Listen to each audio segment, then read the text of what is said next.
Hello guys, मैं प्रेम कुमार आप सभी का पावरफुल केमिस्ट्री 78 पर स्वागत करता हूं। मेरे क्लास 10th के एस्पायरेंट्स, आप सभी लोग कैसे हैं? हमें आशा है कि आप लोग स्वस्थ होंगे, मस्त होंगे और ज़बरदस्त होंगे और अपनी तैयारी को बखूबी बढ़िया तरीके से कर रहे हैं। ओके गाइस, तो हम लोग कहाँ पहुँचे थे? हम लोग पहुँचे थे उत्क्रमणीय अपक्रिया तक और उसके बाद अनुत्क्रमणीय अपक्रिया हो गई थी। आज हम सीखेंगे वियोजन अपक्रिया। नया क्या सीखेंगे मुन्ना? वियोजन अपक्रिया।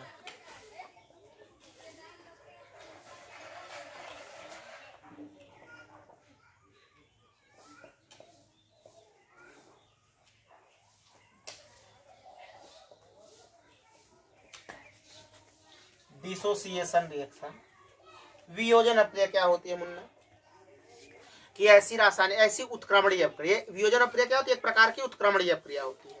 कह सकते हैं ऐसी उत्क्रमणीय अपक्रिया, ऐसी उत्क्रमणीय अपक्रिया जिसमें किसी पदार्थ के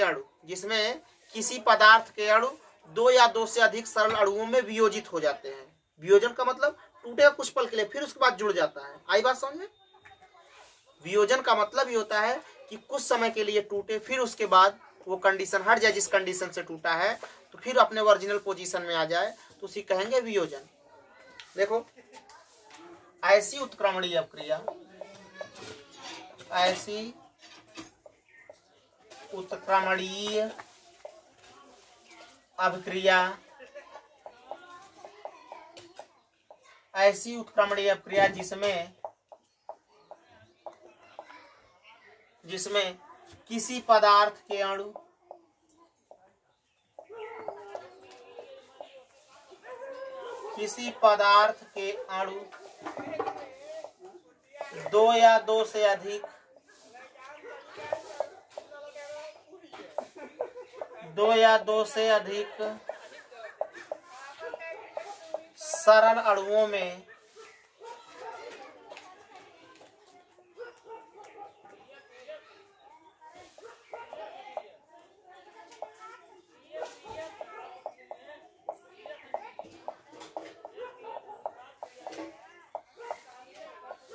दो या दो से अधिक सरल अणुओं में वियोजित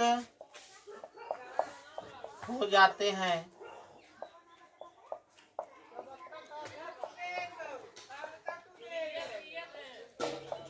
तो उसे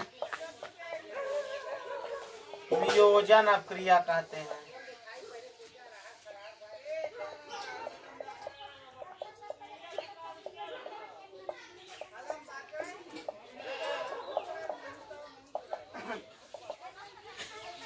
ऐसी उत्क्रमणीय अपक्रिया जिसमें किसी पदार्थ के अणु दो या दो से अधिक सरल अणुओं में वियोजित हो जाते हैं, तो उसे वियोजन अपक्रिया कहते हैं। जैसे मान लो कोई एक मॉलिक्यूल, उसका नाम ए बी है।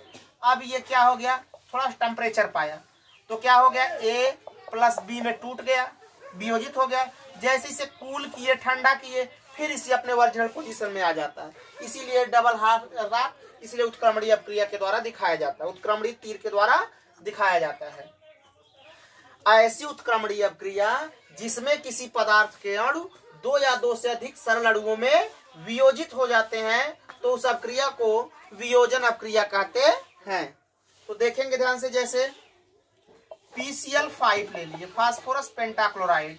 जैसे इसे हीट किए, ये PCl3 प्लस Cl2 में टूट जाता है। जैसे ही ये कूल होता है, ठंडा, फिर PCl5 बना लेता है। कह सकते हैं ऐसी उत्क्रमणीय अपक्रिया जिसमें किसी पदार्थ के अणु दो या दो से अधिक सरल अणुओं में वियोजित हो जाते हैं। मतलब कुछ पल के लिए टूटेंगे, फिर रिवर्स जुड़ जाएंगे। अगर वही होता अपघटन, अपघटन मतलब हमेशा के लिए टूट जाते, दोबारा रिवर्स नहीं आते। तो कहते हैं कि ऐसी उत्क्रमणीय अपक्रिया जिसमें किसी पदार्थ के अणु दो या दो से अधिक सरल अणुओं में वियोजित हो जाते हैं, तो उसे वियोजन अपक्रिया कहते हैं। Okay guys, you can note it.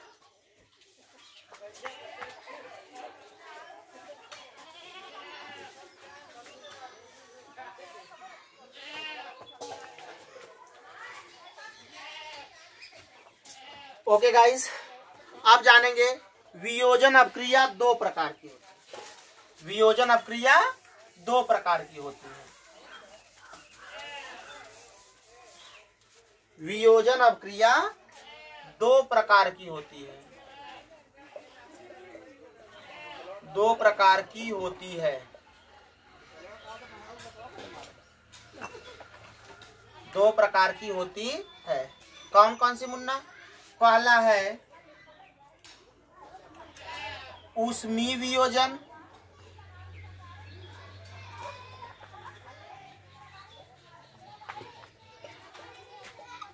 दूसरा है वैद्युत वियोजन।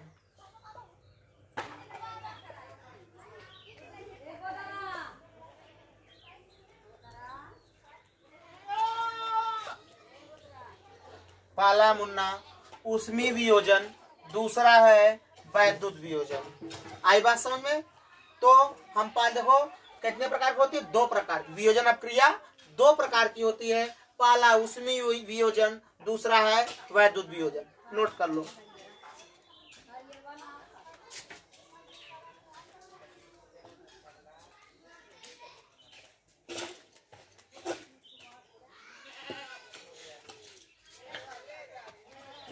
ओके मुन्ना, अब हम सीखेंगे ऊष्मीय वियोजन।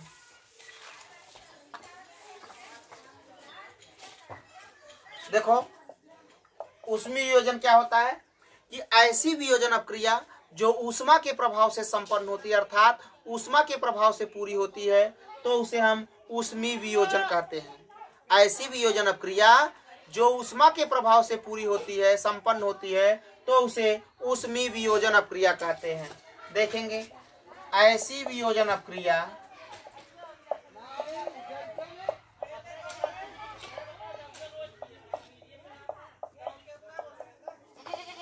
ऐसी वियोजन अपक्रिया जो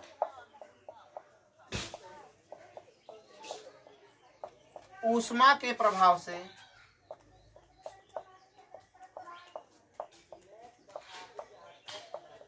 संपन्न होती है, संपन्न होने का मतलब पूरा होती है, तो उसे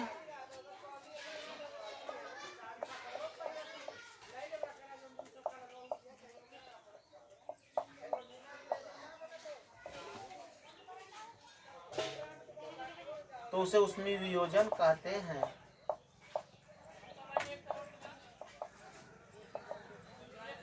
देखेंगे जैसे PCl5 अभी भी बताए थे, PCl5 को जैसे ही हम हीट करते हैं, गर्म करते हैं, तो PCl3 प्लस Cl2, हीट गर्म करने का मतलब ये ऊष्मा के प्रभाव से हो रहा है। डेल्टा का मतलब गर्म करना, केमिस्ट्री में कहीं भी डेल्टा दिया है समझ जाएंगे, डेल्टा का मतलब गर्म करना।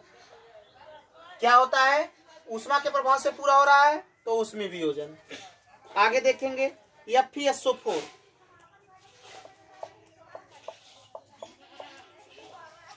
जैसे ही गर्म करते हैं, इस संख्या दो बार लेंगे, Fe2O3 plus SO2 plus SO3। आई बात समझ में? अब आगे देखेंगे CaCO3 कैल्शियम कार्बोनेट, जैसे ही इसे हम हीट करते हैं तो हो जाएगा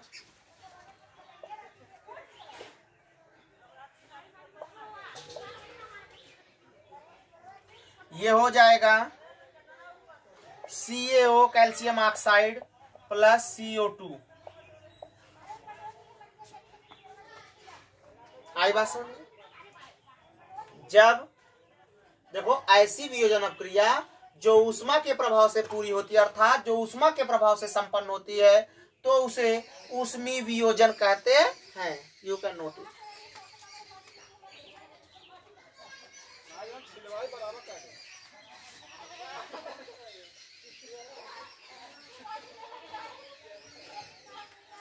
अब देखेंगे वैद्युत वियोजन।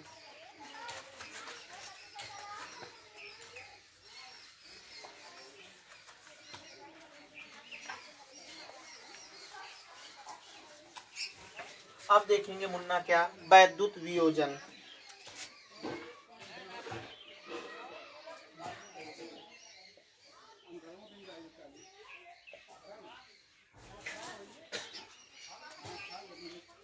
देखो वैद्युत वियोजन क्या होता है? ऐसी वियोजन अपक्रिया जो विद्युत के प्रभाव से संपन्न होती है, अर्थात इलेक्ट्रिक के प्रभाव से संपन्न होती है, उसे वैद्युत वियोजन अपक्रिया कहते हैं। ऐसी वियोजन अपक्रिया जो विद्युत के प्रभाव से पूरा होती है, अर्थात विद्युत के प्रभाव से संपन्न होती है, तो उसे वैद्युत वियोजन अपक्रिया कहते हैं। देखेंगे,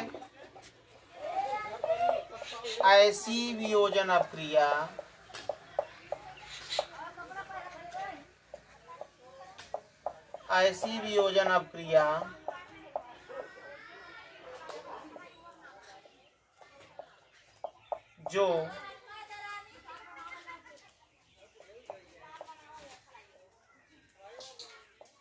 जो विद्युत के प्रभाव से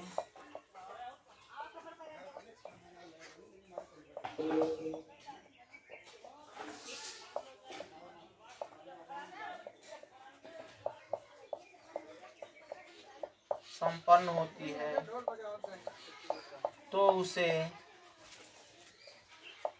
वैद्युत वियोजन कहते हैं।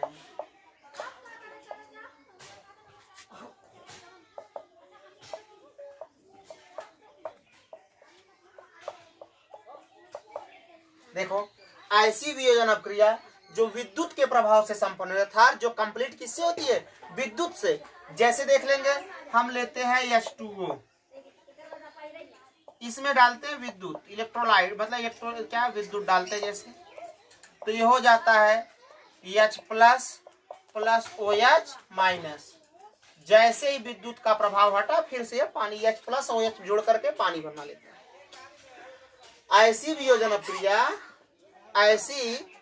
अपक्रिया जो विद्युत के प्रभाव से संपन्न होती है, तो उसे वैद्युत वियोजन कहते हैं, या फिर कह सकते हैं उसे वैद्युत वियोजन अपक्रिया कहते हैं। जैसे हम लोग पानी में विद्युत इलेक्ट्रिसिटी डालते हैं, तो क्या हो जाएगा? H प्लस और OH माइनस में टूट जाता है। जैसे ही विद्युत का प्रभाव हटा, फिर यह H2O बना लेता है। Okay guys, you can note it.